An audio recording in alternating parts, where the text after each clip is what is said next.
Today I'm reviewing the Audioengine HD4 premium powered speakers. If at any point you want to check current pricing or availability, it's linked below. I've spent real listening time with these on a desk and in a small living room setup, streaming music, playing back vinyl via a dedicated source, and using them with a computer and phone over Bluetooth and wired connections. This review reflects how they behave in everyday use, not just what's on a spec sheet. Let's set expectations early.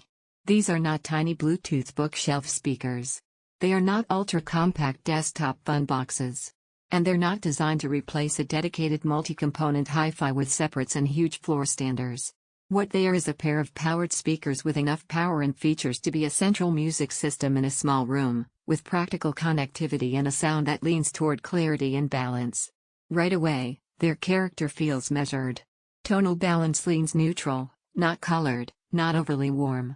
In day-to-day listening with jazz, folk, acoustic, or pop, instruments have presence and enunciation without sounding forced. Pairing them with Bluetooth 5.3, aptX, is straightforward. Connection happens quickly, and latency stays low enough that casual video watching doesn't feel laggy. For daily music streaming from a phone or laptop, this feels practical rather than finicky. Using the built-in 24-bit DAC via USB or digital sources reveals a bit more resolution. Tracks with fine detail don't feel smoothed out, nuances in vocals and strings come through clearly. That doesn't mean it suddenly sounds high-res magic, but there's a definite step up from basic amplified speakers. Amplification here is capable. With 120 W per pair in a modest space, these get sufficiently loud for background or focused listening. In a small room, you'll rarely ask for more power unless you're chasing high SPLs regularly. The cabinets feel well built. The handcrafted wood isn't just cosmetic, it gives the speakers a weight and solidity that avoids the rattliness some smaller powered boxes have. It also supports tighter bass control than plastic enclosures I've lived with. Bass here is present without bloat. They don't reach down as deep as a subwoofer, but for everyday listening in many genres, what's there feels controlled and proportionate.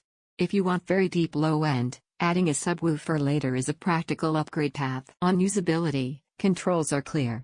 Volume and input switching doesn't feel like a chore. They stay cool in normal use, there's no fan noise or excessive heat under typical listening. Now the real limitations. These are not large room fillers. If you're in an open living/dining area with lofty ceilings, you'll notice they don't move air in the way big floor standing speakers do. They scale well for smaller spaces, but they reach their limits before powerful tower speakers would.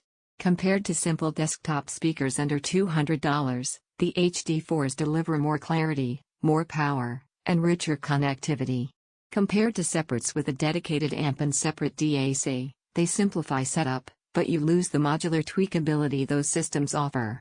Where this makes the most sense is for buyers who want to step up from basic powered speakers, prefer an integrated system without separate boxes, value clarity and balanced sound over colored fun tuning, have a small to medium room or desk setup, want both Bluetooth and wired options without adapters. If your priority is massive low-end or large room loudness, you'll still benefit from a subwoofer or larger speaker setup. Overall, the Audioengine HD4 feels like a capable, well-built powered system, measured, versatile, and honest in everyday listening rather than flashy. Check current pricing below and evaluate it against your needs.